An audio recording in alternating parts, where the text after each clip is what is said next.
You got to have goals. Mm-hmm. You got to have a purpose in what you're doing. My ex-girlfriend's mom told me about business like this. And I thought to myself, I could do that. Yeah, right? So I was a welder at the time, and I made myself some tools, the paddles, heavy-duty paddles. Yeah. And I started the business at Scoop Masters. Your dog can poop it, we can scoop it. You have to do the work. It's not as easy as people would think. Well, I did the obvious. I've never been in business before. But I figured, all right, I'll make business cards and I'll go to pet shops and just leave cards on the counter. This is a long time ago. There wasn't a scooper on every corner, right? There wasn't a bunch of them. So you were like the guy. Franchising is basically a separate business in itself. It is. I just don't want to deal with that. Yeah, and even though you could be 100% dead on, that does not mean your franchise owner is going to rock it. Hello, my name is Kandra, and I'm the Director of Business Development here at Scoop Soldiers. And one of the best parts of my job, one of the funnest parts of my job, is I get to co-host our podcast, Find Your Gold Podcast. And we do this kind of nationwide. We're kind of all over. Today, we are actually in Dallas, which is where Scoop Soldiers is located and where Scoop Masters is located. And we're actually in our office, which is rare because usually Jeremy and I are in the corner of a cafe or in a hotel room or in like a lobby or who knows, all over the place. So it's kind of nice to be in one spot. But the Find Your Gold podcast is meant to inspire entrepreneurship. You never know who's watching, whether it's a new scooper, an old scooper, not a scooper at all. We never know where our next pet waste millionaire is going to come from, whether it's through Scoop Soldiers. Hopefully it's through Scoop Soldiers franchising. But we do believe that everybody wins when everybody wins. So it's great to be able to talk to scoopers whenever I can. And again, because we're in Dallas, I was able to snag Tim. Because I've known you for about a quadrillion years, and I don't even know if I know your whole story. So I'll kind of shut my mouth here for a second and tell me, well, if you can remember where all your locations are, tell me who you are and where all your locations are at. Well, sure. My name is Tim. I'm the founder and owner of Scoop Masters dog poop pickup service. I originally called it K9 waste removal, but nobody knew what K9s were, so I changed it. Oh, really? Yeah. I kept getting that question back in the early days. I started back in 1988. Yeah.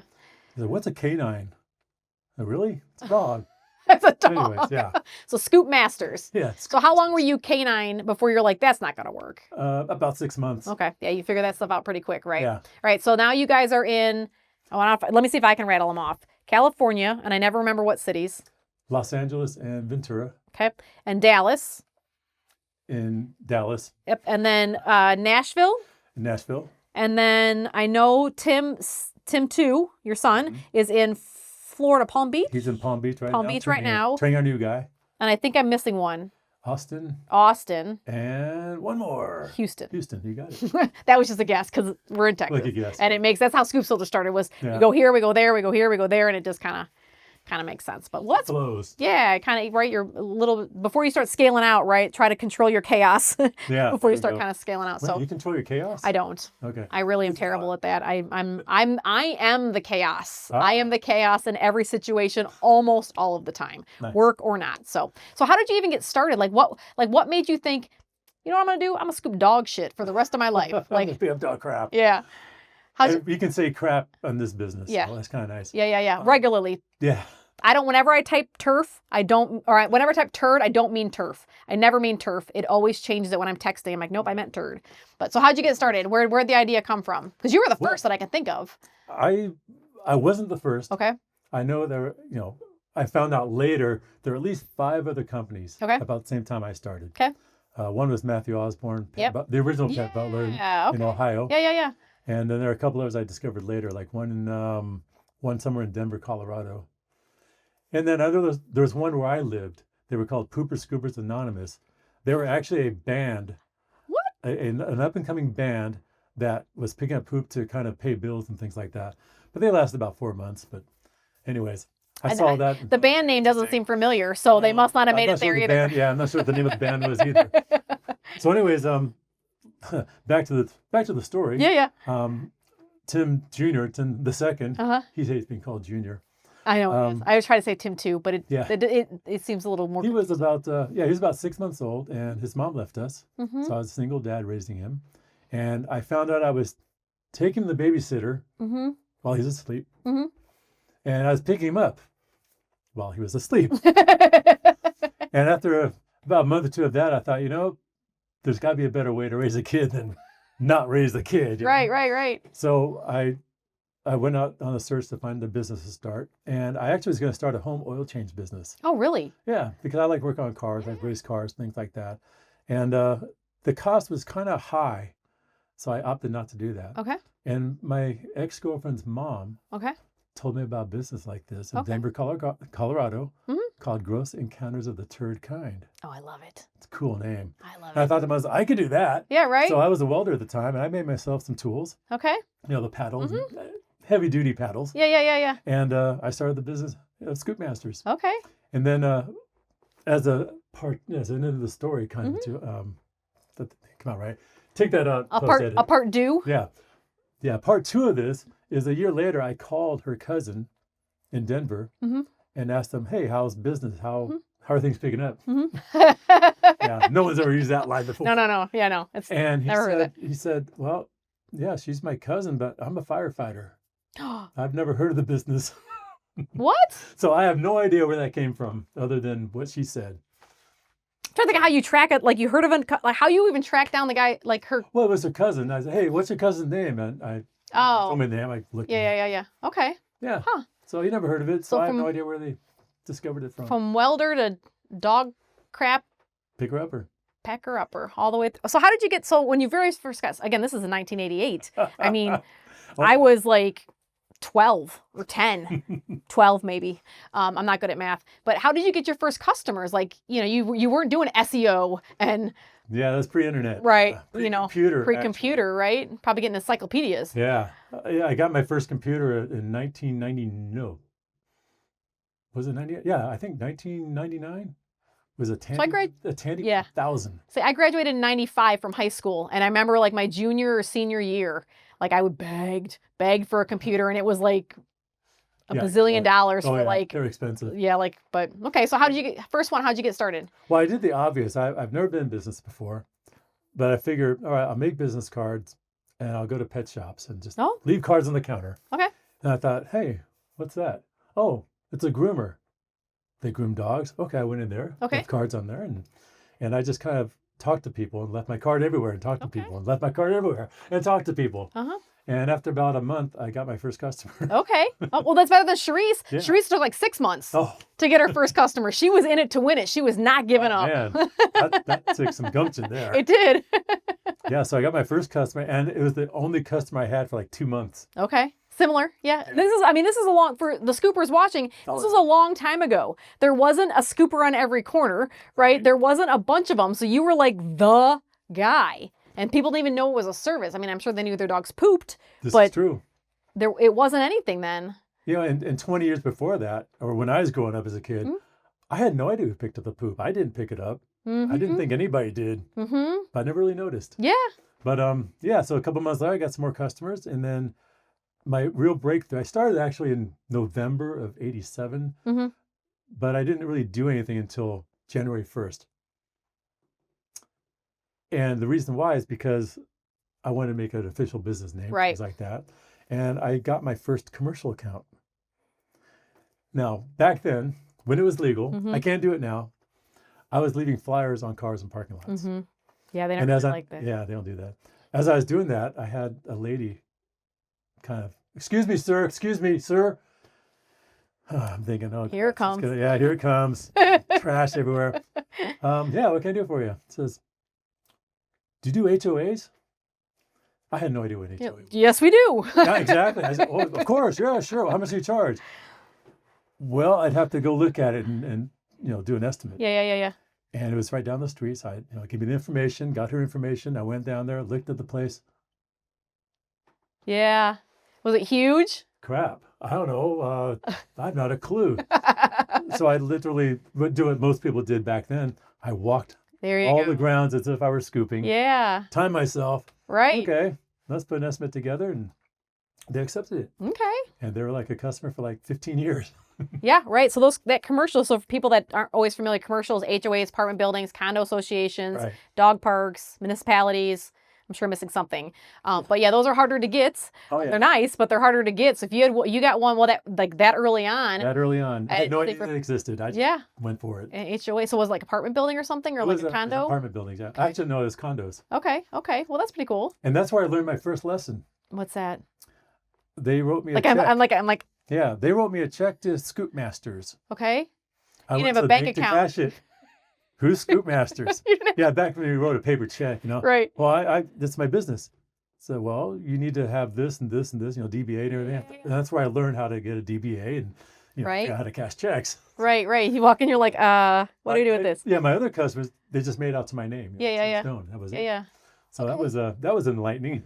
Yeah. All the little things that you don't even, you know what you know what you don't know, but you don't know what you don't know. You're like, here's my money. How do I get it? They're like, you cannot. Oh, and I've got a $195 check that I can't cash. Yeah. I can eventually cash it, but Okay. So then we got a couple of customers now. We got some commercial. We're excited. And then at a certain point, you decided you're not going to do welding anymore. Right? didn't have a choice. Didn't have a choice because I that's think about kind of how it 6 months- happens. Yeah, 6 months into it, they closed down. Oh, I thought you were going to say 6 months into it. You were like, I made it. No, 6 months later, they said you don't need to come here anymore. Yep. So then They closed down, and they ultimately moved to Connecticut okay. and called me up about 3 months later and said, hey, we opened up in Connecticut. Mm-hmm. Let you come back. And that's where I had to really make that decision. Yeah, right. I've got a handful of customers. I'm not making a lot of money. Mm-hmm. Got a kid to feed. Yeah, I got a kid to feed. I'm going to be in the Northeast. Mm-hmm. I said, nope. I'm just going to do it. Work my business. Just going to do it. Yep. So how long did it, okay, I got to think, because when I think of Tim too, I don't think of a baby because he's like a dad. Damn. He's a dad, That's right? Like, so when you first started scooping and you were not welding anymore, did you just stick him in the back seat or what? I don't know how I don't have kids, so I don't know how this stuff works. Like, you can't just tie him up in a closet, right? Like, they don't allow that. It was lots of fun stuff back then. Yeah. I actually had a friend from church who had a daycare, home daycare. And I would leave him with them for a few hours. I didn't work a whole lot because, starting out. And then when I came back, I would help them in the daycare for a few hours to kind of, barter. Right. So we bartered quite a bit for a couple of years doing that. That's pretty cool. Yeah, it worked out pretty well. Okay. So then when did you get your first customer? So where did you start originally? You were in Los Angeles? In Santa Clarita. Okay. Yeah. So how? It's north of Los Angeles, like a suburb. So then you eventually grew south and into there.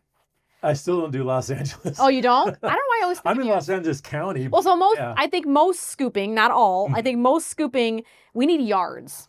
Yes. Right? Like, we need yards, right? So downtowns in general are probably not. So when I say Chicago, I mean like the 2 rings removed, right? Like get a little bit out there. So how long did it take you to get your first employee? Oh man, that took me about probably 6 or 7 years. Okay. Yeah. Maybe even longer. I'm not really sure. That's a long time ago. Okay. Because I did it as a solopreneur. And I always tell everybody these days, you got to have goals. You got to have a purpose in what you're doing. And my purpose was not to work. My purpose was to raise my son and enjoy my family. And that's what I did. So I grew really, really slow. Not that I had a choice in that matter because it was hard to market back then, pre-internet and everything. But that was my goal, to work as little as I could and spend time with the family. It's kind of raising the kid. Yeah. So that's why about 6, 7, 8 years later, I did hire somebody because I did get a little bit busier. But it took time. Yeah. And even when you're a solo guy and you go to adding someone, that's a thing, right? Because you always, it doesn't even matter for scooping. I don't care if you bake cakes or you're a hairdresser, right? Like, you can't hire someone because you still have to feed Tim too, right? So it's not like you can be like, well, I'll just give you 40 of my hours and I won't work. Because then you're not, right? In the ideal world, that'd be great. But then also it's a little bit harder to hire a tech when you're like, you can only work 3 hours a week or 5 hours a week. Or because they also need to make money. And so there's that, it's got to get super crazy before it gets a little bit easier. So definitely. And I tell the new scoopers all the time, set your prices. Don't be undercutting people. Set the prices that you have to charge. Right. I've always said that. Yeah. I've heard you say that too. Yeah. Like base your pricing off of what you need to make. Right. Right. Like, you got to be kind of in the market, but you don't. Yeah. Like, don't, because it's hard to get them off those low prices when they. When I started, this is funny. I looked at one of my original brochures. What did I have copies of? Yeah. $20 a month for once a week service for one dog. Oh, you're killing. I know it was a different time, but you're killing me, right? Yeah, like it was a little cheaper back then. Yeah. Minimum wage was like $3.10 or something. Oh my gosh. It was. Okay. So then you stayed. So you eventually grew a business there. You and Maria decided that you were going to move here because Tim too was here, and then 2/3 of your children were here. So you moved here to Dallas. How many, when you move from here to there, how are you running that over there? Like who ran that? Like what's happening there? Like how do you go across the country or partially across the country and keep your business alive? Yeah. That was quite the challenge. Yeah. Of course, a lot of stuff happened between there. Yeah. Like I met Maria in 95 and she actually agreed to marry me in 97. And actually agreed to marry to marry a pooper scooper. I mean, that takes some gumption there. It happens. And so that was our biggest challenge when we decided to move here is how we're going to run the business. Yeah. And at the time, Augie at Sweep and Go had asked us to participate in consulting with, developing the app and everything, and him and a handful of other scoopers, of course. And thankfully, that app came out just about the time we moved. Oh, perfect. And it made things so much easier. I bet it did. Technology. Yeah, if it wasn't for that, I'd be pulling what little hair I had left out, especially when people call in sick or there's weather problems or right. LA, there's a chase on the freeway that's in your way. There's a chase on the freeway. We get those regularly. It happens. Yeah, what are you going to do, right? All the time. Okay. So how long, I guess I just always think of you living here because it's been so long, but how long did you run your company before you decided to move to Dallas? Like it was I guess I was skipping over because there was such a chunk of time I didn't even think about all of the things that happened between 6 or 7 years to kind of get going. You got another tech, and then. Yeah, a lot has happened. Yeah, I don't even think I can think back that far. But okay, so then you got a couple customers and we're rolling in a truck. Tell me about your truck's logoed. Do you have this is all pre everything, right? Yeah. Oh, definitely pre everything. I always tell people, and this is a true story. I started the business with $65 and an old pickup truck, an old Chevy LUV pickup truck. Yeah. Those older folks know what that is. It's a small pickup truck. Yeah. And what was the question again?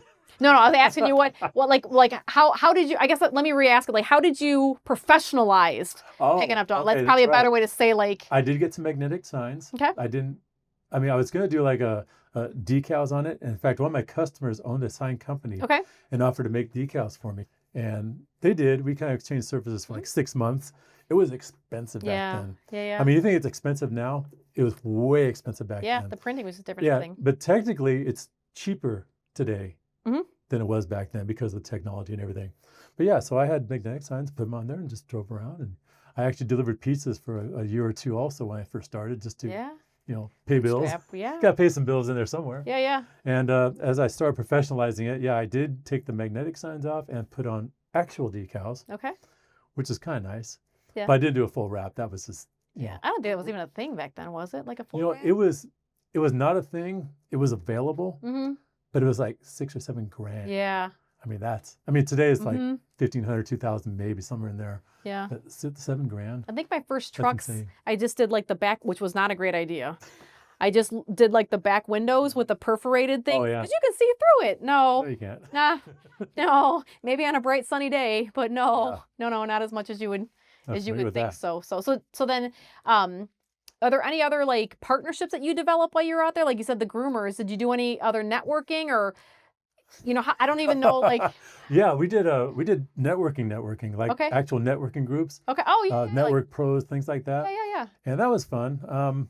It's where you get together once a week or once a month. I don't remember what it was. Like Chamber of Commerce and BNI. You have a breakfast. You give a 30-second spiel to everybody, and then someone talks for 10 minutes. Yeah. Whoever's featured that day. Okay.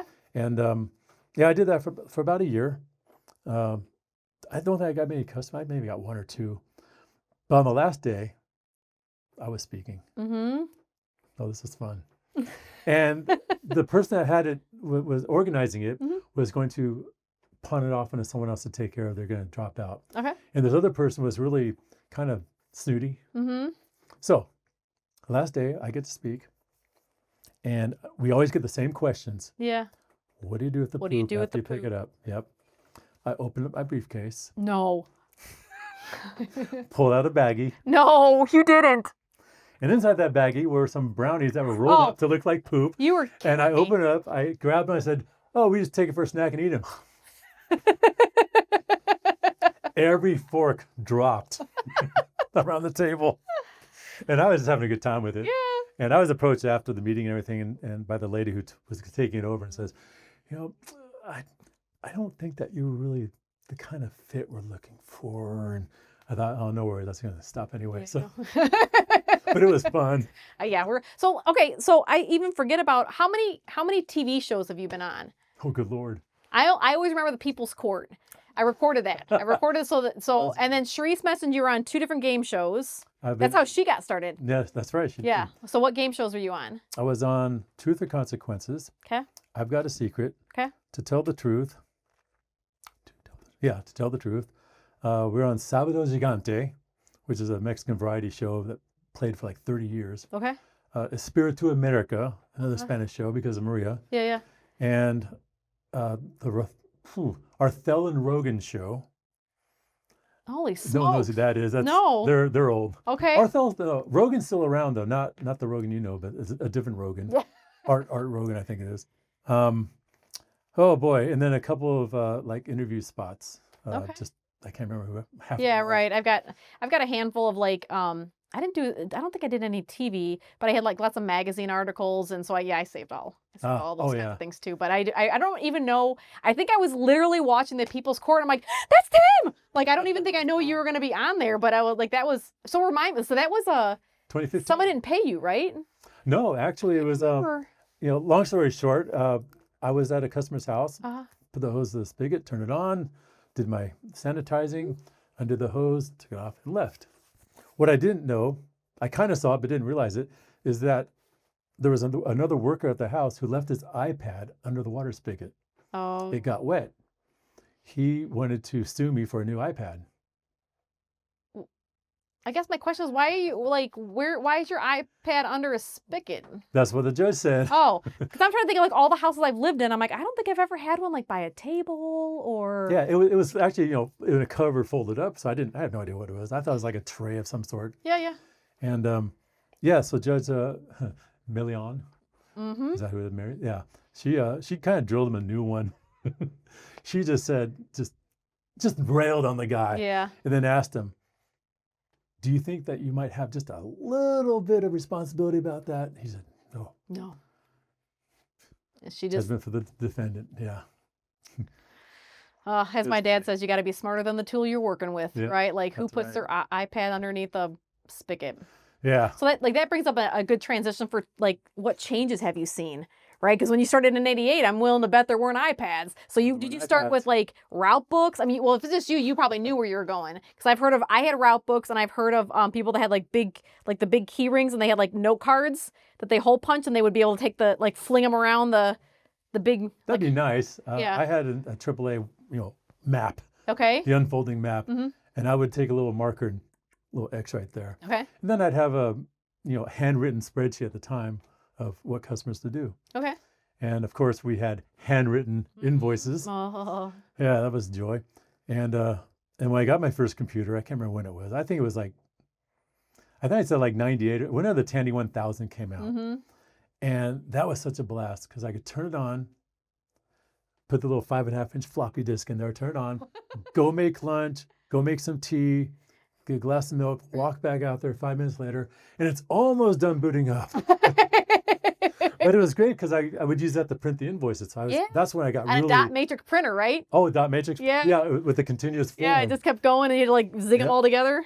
Oh, yeah. And then tearing off the edges and, folding them and tearing them off and, mailing those in there. That was such a joy. Yeah, no, I'm thinking because again, I'm pre-software too. I mean, I had QuickBooks, QuickBooks and Microsoft Streets and Trips. But invoicing was so terrible. Gosh, I don't remember how many trucks I was running, but my guys, when it was invoicing time, everyone would bring their route books back, and I would just sit and invoice, and it was just, it never. I mean, I shouldn't complain because I was a decent enough size that it was worth it to do all the invoicing, but you're sitting in your chair and you're like, oh gosh, I'm only on Wednesday. Oh yeah, and then the bookkeeping part. Yeah, I had no idea. I just took the common sense approach. money comes in, money goes out. Just keep track of that. And I need to make sure that I have this enough money left after exactly to pay everything else. Okay. Yeah, fortunately, one of my customers in about 1991, 92, somewhere in there, was an accountant. Okay. And we actually exchanged services for like Yeah. 20 years. In fact, I still use his company. He's long retired, Yeah. but I still use his company. Yeah. And they still do That my worked taxes out well. and everything. That worked out well. Bartering is a nice, especially when you're first getting started, right? If you can find somebody that can help you with your books or babysit your kid, or for me, Brian Basilico did my first website. Like you can find someone to kind of help you out. It's nice to be able to, That's a fun mention there about the website. That's why I got first in 1994, I think it was. Back when the URL addresses were HTTP ::, numbers, random symbol, blah, blah, blah, blah. www. Just big old long things like, okay. Yeah, I bartered that out for my first website. Okay. And then about a year later, as I tried to make changes, it took me like a couple of weeks because the guy's in college and stuff like that. So I started learning HTML myself and then built my own website like 2 years after that. And you just do everything. Like you just, I do. Like a problem solver. There's a chief problem solver. You just got to figure it out. So then so we start out, you just knew everything, right? Like you knew where the customers were at because it was just you. And then when you got a tech, you're like, hey, these ones over here, you go do. But then once you start to scale up and you've got 2, 3, you have to have some kind of organization to the chaos. Because again, we're not using Augie's sweep and go where you can just sweep to the next one. I mean, I needed route books back. So how did that progress between you and then like having a tech out there and then 2 techs with no software to software? Like what have you seen from 88 to what are we in 2005? How has it progressed? Quattro Pro. I don't even know what that is. You might know it more as Lotus 123. Lotus 123. Oh gosh. Yep, I started making spreadsheets. Okay. As soon as I could figure out how. Right. And I would have a spreadsheet of everyone's, these customers in order for the most part. And that's what I would use because I didn't, I had one employee back in somewhere in the mid 90s, but I only had one employee for several years after that. I didn't really scale that fast, that hard, that anything. It's just me and one other person.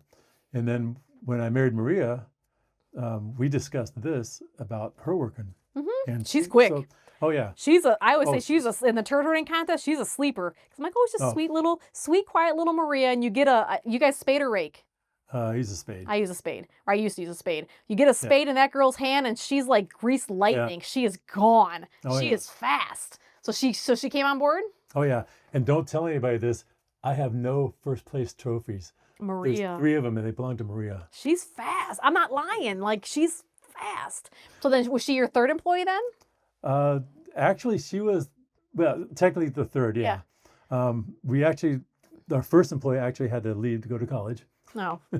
So we were kind of debating, well, do we hire somebody else or keep in the family? And she decided that she would do it. We were just married about a year or so, and she was a nurse, and they had just negotiated a whopping increase to their pay rate of $0.05 an hour. Oh. Yeah, and they wanted her to do some unethical things, and she just said, no, I can't do that. Yeah. So she scooped poop. Okay. And so you guys always started with trucks, right? Do you guys collect and remove? You take it with you? Most of the time we'd leave it there in the trash can. Okay. I know that's kind of, everyone has a different opinion on it. I don't think customers carry their weight. Well, maybe they do, but they know what they know. Yeah. If you've always left it, they don't. If their trash cans are in their garage or their trash pickups like the day before or something like that, we'll take it with us. Okay. But nowadays we have so many condos, we just take it to the dumpsters and take it all with us. Yeah. Okay. Yeah, that's probably a good idea. Yeah. Get it with you. So you guys have always used pickup trucks, right? Yes. Because I've seen some people that have used like cars if they don't take it, or they've got like some attachment on the back. Oh yeah. It's always been. Yeah, you gotta do what you gotta do. Yeah. But I still think a small truck is small, professional looking, light duty. Yeah. Like now the Mavericks, which was hard to find for a couple of years there. Yeah, it was. I remember I actually had 2 extra trucks because the dealer I always bought from was like, hey, I had 2 that just got repoed, and I'm like, I'm on my way. Like, and they were black, so they had to get fully wrapped. But I'm like, nope, I'm on my way. Don't sell them. I'll come get them. So think of the manufacturers. In 2012, the Ford Ranger went out of production, and we had the Toyota Tacoma. But they actually grew into the full-size truck after a couple of years. And we had like 3 or 4 years in there where there were no small trucks anywhere. We had all mainly Rangers. And then I had a couple Chevy Colorado. Yeah. And B series Actually, Mazdas with Yeah, Rangers. actually, my nephew just turned 16, and we gave him the last truck that I had because Randy doesn't drive very much, and I was like, just come on down. My brother came down with the trailer, and I just trailed this thing back to Illinois, and yeah, so there's still one truck of the pooper scoopers. I don't think Pep Butler has anymore, but there's one truck of the pooper scoopers now residing in Cherville, Indiana. Nice. That truck's kind of been all over the place. And so. you mentioned the Ford Maverick. The Ford Maverick. That is my go-to truck now.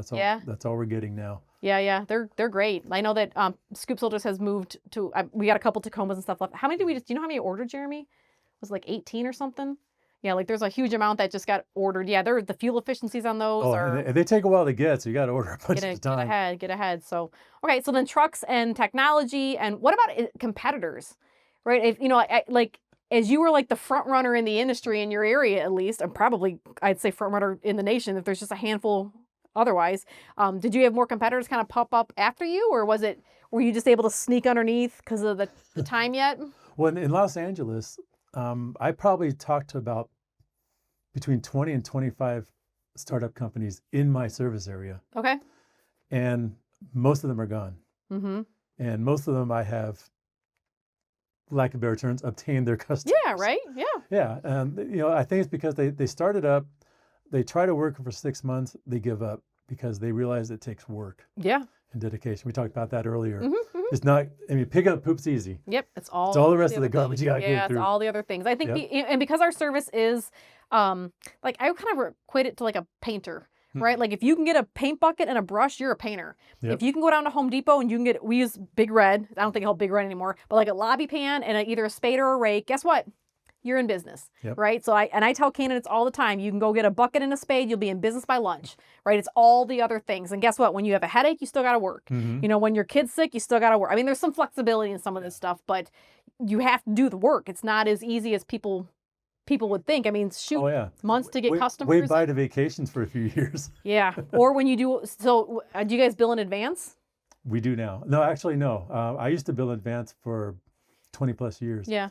Since Sweep and Go came out, I now bill at the end of each week. Oh, okay. So so Scoop Soldiers is very much like we bill like it's Sunday, but anyone that's being scooped tomorrow would be billed on Tuesday. Okay. So it's kind of similar thing, but I always build in advance. But my point was going to be like, you've done all this work, you've got very few customers, you're not making a ton of money, and then Mrs. Smith just decides she's not going to pay you. And right, so that, that, now you weren't feeling well, you went and scooped the dog poop in her yard, and you came home and she's like, well, I never got all the other things. I didn't get the invoice, whatever those things are that you don't. You're begging for a story here. I would love a story. I love a poop story. Okay. We should just do that one day. Here's a poop story. Here's a good one. Okay.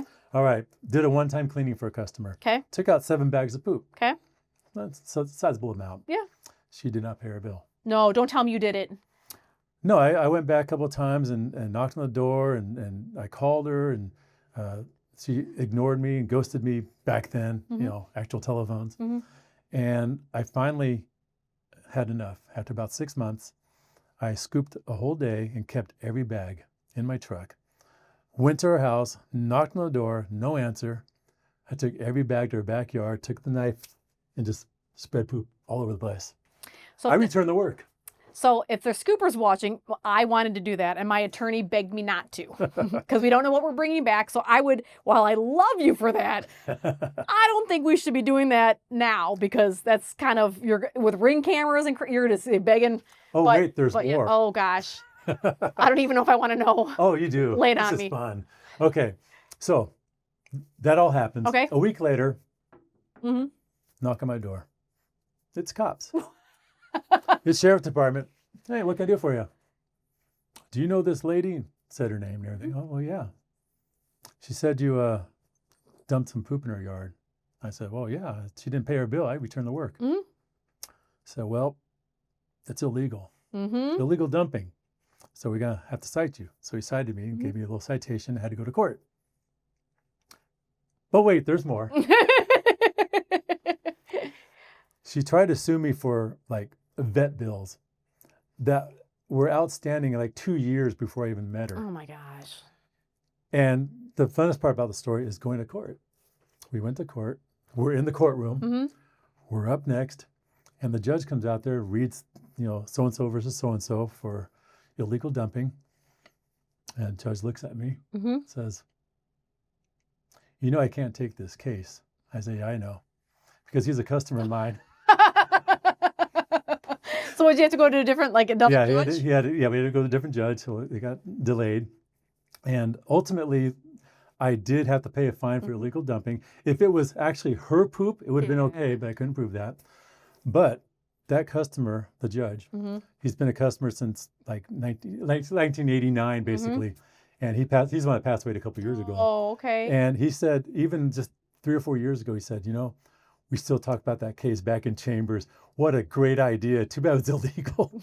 But they're always bringing it up and laughing about it. Yeah, I used to have my attorney send, and then I know, like, send out nasty grams, right? The handful of people that didn't pay, I just sent out a nasty letter. Maybe I paid 1 hourly rate. I also bartered with my attorney, and maybe we'll get some of these payments. And I remember, you've known me for a while. I can get pretty hot sometimes. And I kind of flew off the handle. I'm like, I'm going to freaking take it. He's like, please don't do that. He's like, please don't do that. And he explained the exact reasons why. It was so fun though. But when you said, like, if I knew I was going to get arrested, I might not have done it. How big was that fine? I think it's like $500, which is a lot of money back then. Right. I was like, maybe that would make me think, but I probably, depending on how my mood was that day, I might have done it. But if I'm like, hey, you're going to do this, you're probably going to pay a fine. I've been like, worth it. People have asked me, and I said the same thing. Was it worth it? Yeah. Absolutely. Because some people aren't going to pay because, like, they don't have money or something happens. Things happen. But there are some people that they know you're a small business. They know that you're not going to be able to, like, it's not going to be worth your time. Yeah. And so they just literally, for lack of a better word, are jerks, and they just straight middle finger you. They're like, nope. Now send the collections, let them scoop their credit. The collection work? It does a lot of times. It does. Well, for the past several years since we started billing once a week, we don't have nearly as much. Yeah. But I had a guy write a bad check in California, maybe the rest of the United States also. Someone writes you a bad check, you can sue them for 3 times the amount of the check, plus the check. I didn't know that. And I did that. I won in court, put a judgment on his house for like the tune of $1,500. Right. A year or so later, he wants to sell his house. He can't sell it because he's got a lien on it. He calls me up, says, hey, I'd like to take care of this. I said, tell me you okay, interest. Let's do that. But tell you what, I'm just going out the door on vacation. Call me in 2 weeks. I hung up on him. See, there's not. I'm sorry, there's a streak in me. No. Sometimes, because I was like, we're not the Nicor Gas. Like, we're not the electric company. Like, we're not like, I get it. Like, sometimes things happen and you have to heat your house because you have children. We pick up dog crap. If you don't have the money, just tell me, hey, I have to cancel services. Like, don't run up a bill because I'm paying. Now you're going to get me all hot. Yep. I'm paying people to go scoop your dog crap because you don't want to do it, and then you're not going to pay. It cost me money to scoop your dog poop. Oh, yeah. So you are now officially my hero because I wanted to go dump dog crap back in the customer's yard, and my attorney was like, please don't. Yeah, and again, I don't recommend that to anybody. No, don't do that. No, don't. Like. But it was so fun. But there's sometimes it just, there's just crazy. So that's the craziest, not payment story. Do you have any other crazy, like, I don't want to say like bad things, like dogs getting loose or. Wow. Not that dog getting loose because that's just bad juju. Like any good dog stories, I should say. We actually don't see as much dog. Sure. Yeah. We have a slogan for our business. It's called it's a tagline, I guess. If your dog can poop it, we can scoop it. Okay. That was actually made up by a customer. Okay. I put out a contest for 2 months of free service for a tagline, and I had about 9 or 10 customers respond. Yeah. Okay. And I read them all. Some were kind of obvious. Number 1, the number 2 business. God, I'm sick of that one. Your job must be picking up. Yeah, exactly. But stinks to be you. Yeah. Like that last one. If your dog can poop it, we can scoop it. That's a good one. That's the winner. I love that one. That was a good one. Yep. So you got a couple months of free service for that. Okay. So what about employees? How have employees changed from your first? Well, we're not going to count Maria because Maria's awesome. From your person after Maria, like how is just not even like specific people, but how is the employees in general changed from the early 90s to now? Like, I have my opinion. Quite frankly, I think they're better now. You do? Yeah, I do. And I'll tell you why. You're going to have to fill me in. Because back in the day, when I would hire people or try to hire people, first it was hard to get people to do it. Okay. And many times you get someone that would apply, and this is all handwritten stuff, of course. and we would interview them. I had one guy show up to the interview with his wife. His wife did all the talking. Can you work during the day? Yeah, you can work during the day. I'm thinking, ooh, okay, we'll call you. We'll let you know, but we got a few more interviews. You don't want to hire the guy just because the car ride home is going to be awful for you. Yeah. Oh man. Now You did not want to work. As a wife, I'm a blessing. I'm easy to get along with. I'm perfect in all ways. But I can imagine the car ride home. I can just I can hear it the whole I felt way. sorry for that guy. Okay. But it was hard to find people because it wasn't a matter of finding qualified people, but back then you had to train. They had to know how to drive for one. They had to be able to read a map. And that's probably one of the hardest things to teach is how to read a physical map, especially the Thomas Guide.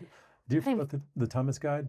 Is it the book? This is the book. Yeah. Yeah. Okay, you're on this book. Turn to page 95 to continue. Oh, okay, that's back of the book. Oh, here it goes. You got to teach people how to read a map and do that. And that was probably the most hardest part about the job is actually finding the place. Yeah, that's true. Technology, So I was I at least started. Oh, I forgot about those. I at least started with Microsoft Seats and Trips. Yeah, but what he's talking about is there. You get you can probably still get. I don't even know. Can you still get a map at a gas station? Like you had the big old ones that folded out, and then they had like a book, and it was like a ringed book that you could flip over. Thomas Guide. Yeah. Yeah, and so there was like even for Microsoft, you would give someone a book, but like here you go, and they had to like continue to page 95 and then go down, and your brain had to work a lot more than it does. That's part of now. our test for applicants. We gave them like 3 or 4 addresses. Yeah. Find Can these you find addresses. the map? Yeah. Because there is a way of doing it, and we can teach it kind of basically how to do it, and there's a way of doing it. But it was hard to learn and teach, and while you're driving to look at the map, and it's a pain. Turn by turn, and then the TomTom. Oh yeah. And those were like $1 trillion with the suction cup, and you could suction it on your dashboard. And they were rude. You missed your turn. Yeah. Recalculating. It was like they were upset with you for missing your turn. And now my brain's used to like seeing it on the screen too, so I can tell where I'm going, and it just like I can't even. The turn by turn directions was enough for on Streets and Trips. For like cause I would have my routes I print out, and then the route sheets, and the text would have to turn the pages, and it would be like turn right, turn left, turn right, turn left, and even I thought that was super awesome. And now it like you don't have to even look at which is probably a ton safer. You don't have to look at the page. You just know. Look at the screen now. You just know, and it just tells you where to go. But yeah, the TomToms were nice. Those were, oh gosh, did you use Nextel radios? No, we didn't. We never did that. God, I didn't even think about that. Like when you had like Nextel, you had employees before there were like regular cell phones. Yeah. So you literally gave them a book of maps and a sheet that you printed out and were like, see you in 8 hours. Yep. And they'd go do their thing and come back, and when they came back, we'd ask them, hey, so how'd it go? No, fine. Like I guess we'll find out later if customers are calling. But much. I didn't even think about that. With the phone. Yeah, it was an actual phone with a cord and a little, push buttons. But yeah, my mom had. And we had to actually wait till we got home and listen to the voice machine. Oh yeah. I mean, wow. Yeah, but we had the Streets and Trips, and then we had route books, and then when I sold my company to Pet Butler, they had their own tech stacks they already had, but I didn't. Yeah, like the turn by turn directions and stuff, but that and then the Nextel radios, those were. I remember those. Gosh, I don't even know how many of those I had between all my pet sitters and my scoopers. There was it was never ending. It was just kind of crazy. So how's the customer changed since the mid 80s, 90s to now? Are they better? Are they worse? Are they more needy? Are they the same? I mean, the poop's still the same. Poop's still the same. Customer wise, I think, we had a lot of nice customers starting out, and we've got a lot of nice customers today. In fact, the lady that gave us our tagline, that's back when Tim was about 5 or 6 years old. And at that time, I was taking with me to some routes because he would pet the dogs and stuff like that. And when he's old enough, he got his own little scooper and would help. This lady made us lunch. Oh. And with us swim in her pool. Oh. So that's cool. Totally nice people, nice customers. Yeah. And I would bet that people today would do the same thing. Because the last time I was in the field 6 or 7 years ago, I've had customers tell me, hey, if you want to take a dip in the pool, be my guest. Sure, sure, jump on in. I had my bathing suit everywhere I went, you know. Yeah, But well, yeah, yeah, I think customers are really nice. I think so too. You So always gotta get those Karens in there, but you know, every now it's and just then, life. right? So Scoop Soldiers has what's called a parascooper. Mhm. So everything's military themed. So we have a course. couple of parascoopers. If there's a problem somewhere, they get on a plane and they go. Mhm. And this was probably earlier this summer. We sent Tyler, who is also Theodore Eugene Poop. He was our parascooper, and he flew out to Tampa. No, where was he at? Oh, Fort Lauderdale to help a franchise owner there. From Eugene, Oregon? No, he went. No, his name's Tyler, but he named himself Theodore Eugene Poop. He's our mascot in all of our. He's always in a poop suit, and so he's also a parascooper. So he flew out to Fort Lauderdale to help a franchise owner, and I don't know how it happened. Randomly, a customer was out in the yard talking to him, and the guy goes deep sea fishing and was like, well, I can take you on Saturday. And Tyler's like, that's great. So he texts leader like, hey, blah, blah. We're all like, okay, who is this person? Like, you're going out into the ocean with people, but it was great. Just a customer was like, yeah, I'll take you on Saturday. I'm happy to take you. So people are still people. I think most of them are friendly. Most of them are. And even when I took my first vacation after like 10 years or whatever, I think everybody said, enjoy yourself. Yeah. Charge us. We'll pick it up. Don't worry about it. Oh. So I think, yeah, people are so nice about that. Yeah, they're super cool. Yeah, nowadays we'll get one or two that would complain, but we don't have to worry about that now because we have enough people to cover the routes. Yeah. So how was your business built from like, okay, so when did it become, because now that I'm thinking, like, now you were like just you, and then you and someone else, then you and Maria, and now you are in multiple cities. How many trucks you running nationwide, ballpark? Oh God, I don't know. You got to be 20. Yeah, we're in 20, 22, 20, yeah, somewhere in there. Okay. Yeah. So that's big. how you know that's still pretty big, but that's how you know you've been in the industry a long time. I don't even know all your cities that you're in, and my brain goes, he's got to be like 20, 25. Yeah, something right. there. So you're pretty close. Okay, so where did it hit a spot where you're like little poof and just took off, or has it just been like regular? Mine was just the regular grind, just putting in the work, doing the right thing, and kind of moving it along. You know what really happened? The turning point for me was 2016. Okay. Because from 2011 to 2012, somewhere in that way to 2016, I was kind of like in coasting mode. I was really debating if I want to continue with the business. You get tired. Yeah, it's kind of tired. I actually started the business for Tim, but he was in the oil business back then, and he was making a buttload of money. And I was like, I don't know if I want to do that. Maybe I'm getting ready to bow out. But in 2016, he calls me up and says, hey, Dad, I want to start this in Dallas. Okay. I want to get out of the oil business. Okay. And I'm thinking, okay.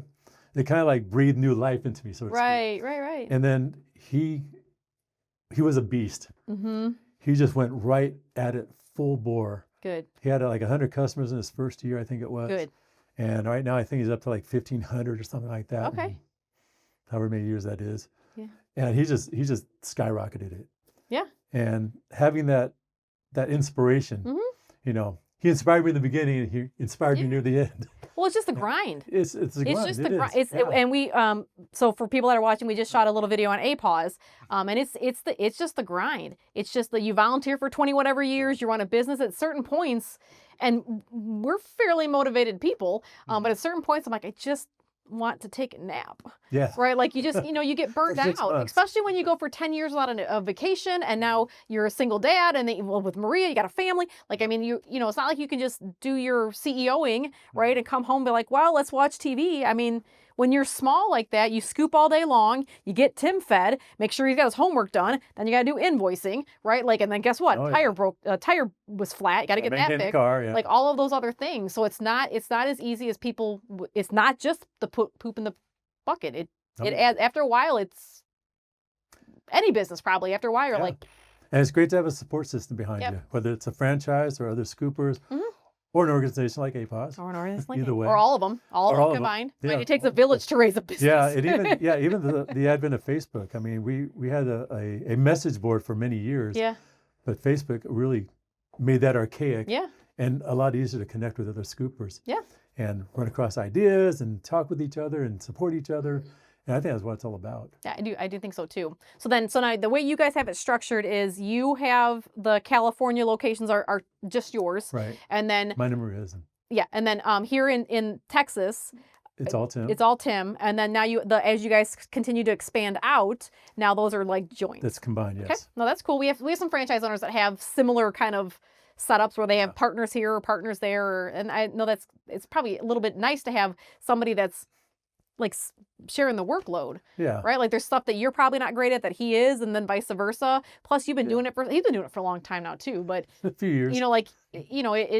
It's nice to have someone else to pass the buck. Like you're going on vacation, I'm sure he'll take your phone calls, right? Or help out with whatever's got to get helped out with. So it's nice to kind of have a partnership. Yeah, it does. Tell me a little bit about how did you guys decide that you wanted to expand out of California and Texas? You're like, yeah, let's try Nashville. Like, what do you think?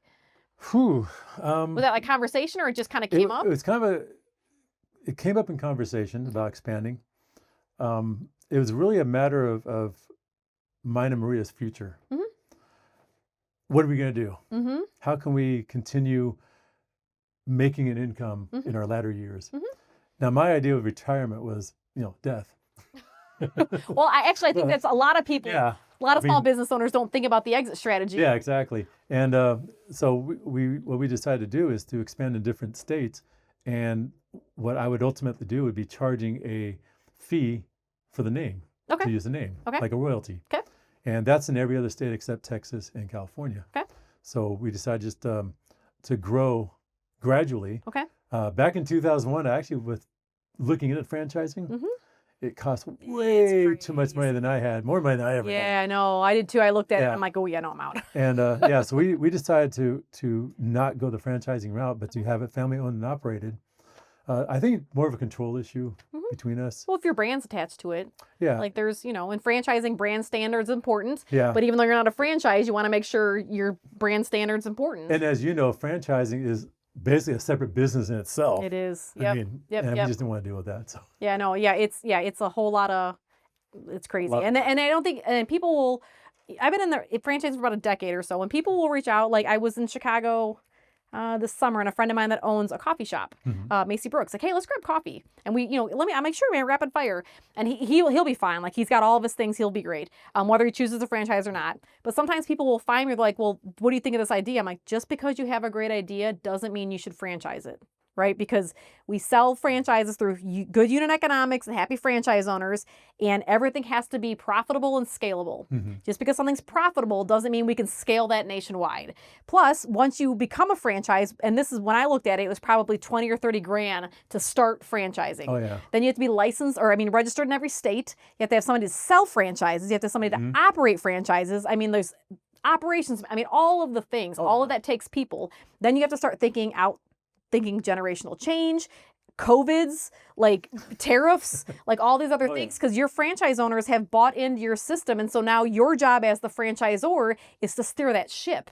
And I know Josh and EJ, and I know the people over at Pep Butler, everyone that I know in franchising feels the same way, but you have not taken people's money, but they've invested in your idea and your services. So you have to do right by them to help do your best to and that's the same thing you're doing, not. And I think that's what scared me back in 2000, 2001 when I was thinking about franchising.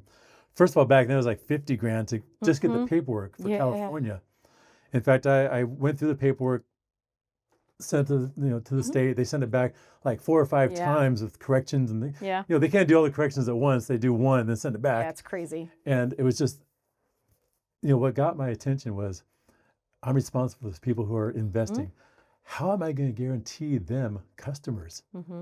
That was a scary commitment. We talk a lot about we can't guarantee anything. Yeah. And even though you could be 100% dead on, that does not mean your franchise owner is going to rock it, right? So you sell someone, we were just talking about Nashville, you sell somebody in Nashville and they're like, nah. Well, now you can't resell Nashville because they own it. So yeah, like there's a whole lot of check and balance that goes to franchising. If your franchise owner, your franchisee is not doing right by your brand and you're not doing right by them, it's just not. It's not going to work. More tension in the There's so much legal. I'll say more legal stuff and non-compliance and. Now, fortunately, Scoop Soldiers is, and Pet Butlers, and so is Duty Calls. Yep. There's Scoop 911, all of the big ones. Scoop. We just saw. Scoop Brothers. I met him at our conference, the APAWS conference a couple weeks ago. They seem like they got their head on their shoulders. So, yeah, I think there was a franchise, like I mentioned the name, that did not register and was sued in several other states. Yeah. So yeah, and there's franchise and pet waste removal and not that will choose to not franchise next year because of whatever their issues are. So yeah, there's all kinds. Yeah, I could talk about franchising for about a billion years, but pet waste removal is really my jam. Yeah, there you go. Poop's my jam. Ew. All right, so then you guys decided to expand out, and the thought was that it will help to grow an empire, so that you and Maria, as you kind of empire, but yeah, I like we're an empire. Okay. We call it a crapire. No, that doesn't make sense. Crapire? Nah. But as you guys grow your empire, so that because you're really now you're doing exactly what you want to do. Like you're mentoring and you're growing people and you're growing a business that also generates more money for your retirement. And my guess is that when you are ready to fully retire, that Tim 2 will be able to step in, or Tim 3, right? Like will be able to take over the family empire. And who knows, right? Pretty much. Maybe how old's Tim 3? So Tim 3 is the third generation. I think he's 11. 11. So yeah, who knows? Like maybe down the road, maybe someday him and I will be sitting here. Well, I won't be because I'm going to retire at some point. This is not this is not hair. This is not a dye job. This is just gray hair. But yeah, maybe someday Tim 3 will be sitting here with Jeremy's kid talking about Scoop Soldiers franchising and Scoop Masters franchising. You never know, Possibly. right? You never know. All right, so customers, employees, what's next for you guys? Just keep. Do you have other? You don't have to tell me but any markets that are coming up or anything else or? Yeah, we're just we're trying to look at different markets. Okay. You've been dipping your toe into some acquisitions. Right? We're working on some acquisitions, of course. We can talk about acquisitions all day, huh? Oh yeah, that we can, and we conferred on a couple of them. Right. And which is kind of nice. Any of and I mean this in a very nice and respectful way. If you have a scooping company, you should get it evaluated probably by your accountants, maybe phone a friend. I do like brokers, but I do feel like I feel bad. I've had a couple of people that have come to me through a broker who were like, I'm going to sell my business in a few years. I'm like, perfect. Whenever you're ready, let me know. I'm here. You're the same way. I want everyone to be in the round, but whenever you're ready, I'm happy to help. She went to a broker, and the broker gave her a price of what he thought it was worth, and it was so overly inflated that we're friends. I had to politely tell, like, listen, I hope you get it. I really do. But it can't be. It won't be. It won't be us. It won't be us, right? So be realistic on your expectations, and then also know some of the bigger companies, or not even bigger, some of the companies that are doing these acquisitions, we're friends. So we actually had a situation come up where there was a scooper that I had been talking with. We had an LOI, a letter of intent signed. I think it was Tim 2 called me and was like, hey, are you talking with blah, blah, blah? And I'm like, yeah, we have letter of intent signed. We actually close tomorrow. He's like, oh, he called me today and said that Scoop Soldiers is buying my company for some exorbitant amount of money, which we weren't. And he's like, so the guy called him, was like, if you want to pay me more, I'll sell them to you. And Tim's like, no, that's crazy price. If Kandra wants them, let her have them. And he called me. I'm like, no, that's not true. Also, he should not be talking to you anyways because we have a letter of intent. So as you should get the best value for your for your company. You should be smart, but also know you can't be crazy. That's right. And we talk. Yeah, we do talk. We don't always give specifics on. That's right. Right, but I'm like, hey, if you got a crazy one up there in Utah, we're gonna double check. Like, like maybe do a little more math. Yeah, so. yeah. We both have our formulas and things that we expect and things like that. Yeah, they're probably not far off from each other, but Probably not. Some are just outright crazy. Yeah, I do feel very. I talked to a broker yesterday, and he actually told me he thinks his customer is overpriced, and I'm like, well, but there's all kinds of math to that, but we can even talk about that for a quick second. We've had our industry's had a pretty a pretty decent climb, right? I mean, we're not huge, we're making it, but I think it was COVID that when COVID happened, people were like, well, I can get a bucket. I can scoop. And I'm not saying it's bad, but I feel like around that time-ish, maybe 21, 22, I feel like we did get a good bump of new scoopers because of people not being able to work from COVID and having to figure out how to feed their Tim 2s and all of those other things. But I do think that it's swung and we got, a lot of new scoopers, which I do think might have been, I don't know how you guys were, a little bit flat this year because I think the number of scoopers entered the market. I don't know the customers directly followed, but I do think we're swinging back. I do think we have seen a new rush of new customers. And I do think some of those scoopers that started, they were like, "Ooh, gosh, this is actually work." It's swinging back down. Oh yeah. So are you in agreement on kind of that opinion on we got a rush of both, and now we're going to settle ourselves? Oh yeah, most definitely. Yeah. We've we've already seen at least a dozen just in the Dallas area that have closed down already after, before a year's even up. But yeah, in fact, when COVID hit, we actually had a big boom in business. And at first we were thinking, oh my God, they're closing the country down. Right, like this is gonna be crazy. Yeah, and then our current customers started calling us up and say, you're here once a week. Can you come twice a week, 2 times a week now? Everything just like boosted up. Yeah, it was a little bit crazy. Yeah, it was a little bit crazy. I mean, I liked it, yeah, but it was a little bit crazy. But now we're seeing that it's gonna swing back. And I love when new people start the business because 100%. They're spending their marketing dollars to make the business known to people around. Right. I still run into people still do, that don't know it exists. It was I started in 2000, so I'd have my little booth at the farmer's market or at the city fair or whatever it was, or the, whatever, the Prairie Fest or whatever it was. And people would be like, oh, you guys are pooper scoopers. Like, where are they? And they'd be looking behind me like, no, we scoop, I'm not selling anything. And they'd be like, really? And I'm like, what? Like, I'm running 8, 7, 10, 15, whatever trucks. And they just didn't realize it. And I still hear that today. Still. And so, yeah, there's a lot more. So I think the more scoopers, the more awareness we'll get. Yeah. And then the better off we are.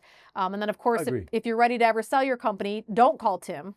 Always call me. No, you can call. And then call us after you're done calling them. Yeah, maybe we should actually be a little tighter on. If you're in the Northeast, don't bother. If you're in the Northeast, I'll take it. We don't do snow. Anything. So you're not going to. So, and I'm not I'm joking, not joking. No. But you guys are not really interested in snow markets because you're just not familiar with that. Correct. So do you and Tim have like a line, like we're not going north of. What's that, Mason-Dixon? Yeah, I was trying to think what that was, but like you're not going north of St. Louis or some kind of something like that. We do have there's a cutoff point somewhere in there. Plenty enough markets in the south to. So then the plan is to kind of continue to launch these little locations, get them to be medium locations, and then so when you guys expand out, are you and Tim both doing the training on that, or is there like a? It depends. Okay. Right now he's in Florida training a new guy out there. Okay. And I told him if I wasn't traveling next week, I'd go out there. But I told him next time I'll do the traveling next time. Okay. I'll do some training because I like to travel a little bit. So you're doing all your. And I'm done after this. Next week I'm done for the year. With your travel? Yeah. Oh. Thank God. You're lucky. I'm not. Sorry. No, that's okay. That's all right. It's part of my job. I actually don't mind traveling either, but certain times of year you're like, I just like to not unpack, wash my clothes, and travel again. Yeah. Right. Exactly. So are there any other services you guys ever consider adding? Sort of. I mean, of course, it's the normal stuff: sanitizing, bucket service, cat litter, things like that. I actually did pet sitting for a while, but only for the current customers. Oh, okay. And I don't do that anymore because I don't live there. Yeah. So it's a little pet difficult. A lot. Yeah. But it was great when I did. It was just, it gave me something to do at night. But other than that, we don't really do anything else. We don't walk dogs. People always tell us, you should pet sit, you should walk dogs, you should do this, do that. I don't have the time. Yeah. I did both. I did pet sitting and pet waste removal and lawn care and pet food and a couple other things that I'm forgetting. Oh, you did pet food for a while. Yeah. That was, I private labeled. So it was, I should not have done that. There's certain things that I'm like, well, that worked out. That I'm like, yeah, I didn't know what I was doing. I bought a company, spent too much money.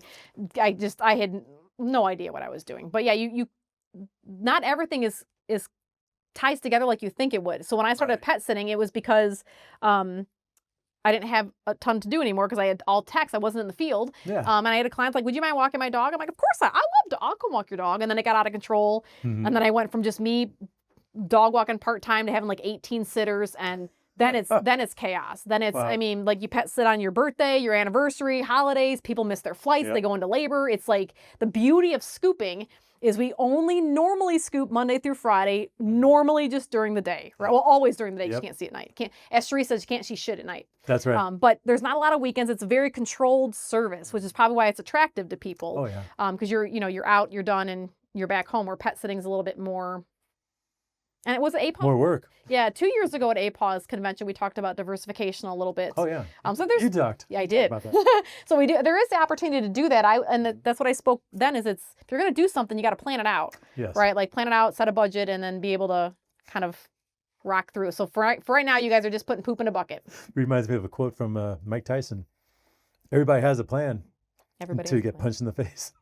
Dude, I'm stealing that. 100%. I'm stealing that. Everyone has a plan to get punched in the face. Until you get punched in the face. That's pretty awesome. That's right. All right. So now we're before we kind of wrap up all the way, if you had like one piece of advice for someone that's watching that's like, look, these two, I mean this with love, these two ding-dongs figured it out, right? Like, what would be the advice you tell them? Like, if you're going to start a business, just please do this first, or don't ever do that. I've been saying this for 35 plus years. Treat it like a business. Yeah. Yeah. As simple as that. Yeah. It's not a side hustle. Well, probably for a lot of people to get started. But you got to treat it like a business. You got to pay your taxes, get employees, not 1099s. You'll get busted for that eventually.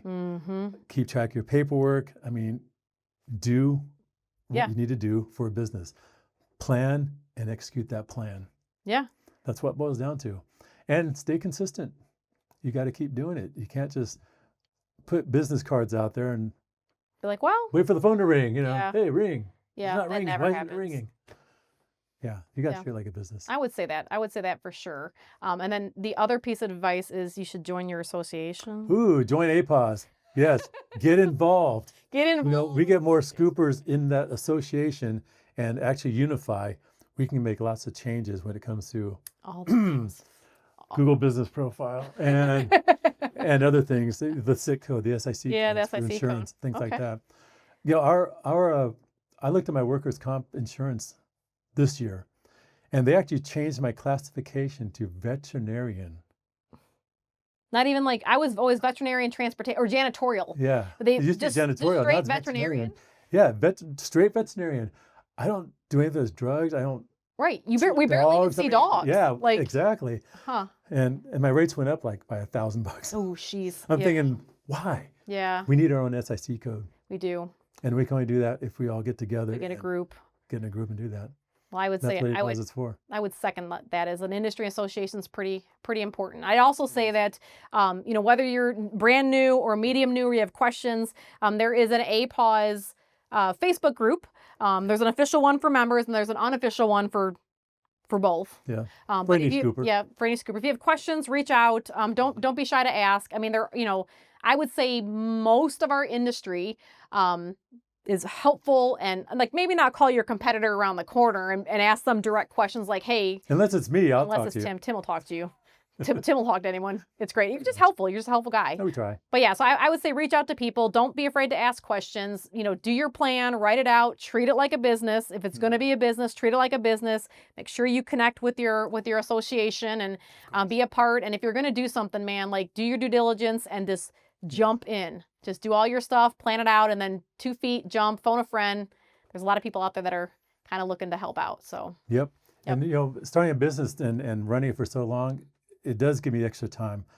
I mean, I say I don't have a lot of time. I have as much time as anybody else. Yeah. But I don't work that much of the business anymore. Yeah. I do have a little side hustle that I'm doing just for the fun of it. And I wanted to give this to you. I'm like, what are you doing? Part of my side hustle. Okay. Thing. I'm like, I don't know if I'm excited or nervous. No, you'll be excited. Okay. It's a fun thing. Okay. Anyways. You led with a story about pulling out fake dog crap out of a bag. I don't know what you got over there. Well, it happened last year when I went to a trade show, a craft show. Okay. And I saw someone that had a laser engraver. Okay. And I wanted to get my logo done. Oh, okay. Because they had a lot of these samples. I called them, emailed them, texted them, never got a response.